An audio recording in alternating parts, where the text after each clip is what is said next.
movies and money are a marriage made in hell. It was a shifting of the power.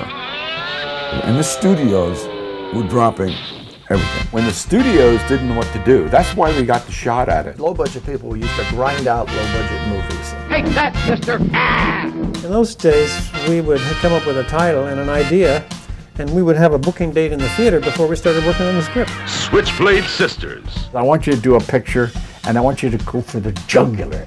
Because when we did these, it was before VCRs, and we really thought they were just going to disappear. What they really were doing is exploiting certain commercial elements. For what it is, it's not Shakespeare. We knew we weren't doing Shakespeare. Tons of crap and snot and vomit, but it has a story. Grindhouse to me is real independence. I just knew that this is what I wanted to be a part of. There were people perceptive enough to say, wait, there's a whole audience that is now able to go to the movies on their own. And the fact that we were able to make films aimed at that audience gave us entry into a business that would have been otherwise closed to us. And I always said to Dean, listen, if you can get it in focus and light it in 15 minutes, let's shoot it. Because that's what we had to do. And I'm not saying we were smart enough and we made a great movie.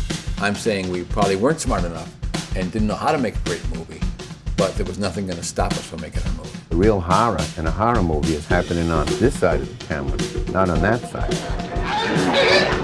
Low-budget films were a crazy business.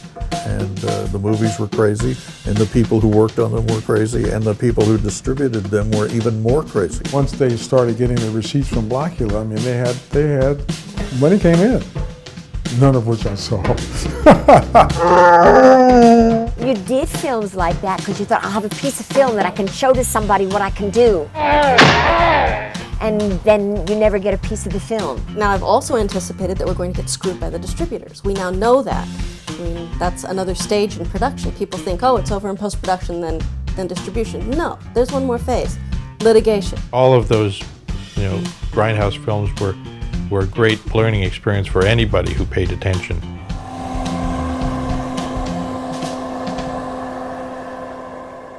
It seems to me that if we're going to really do Grindhouse here, we have to do Grindhouse.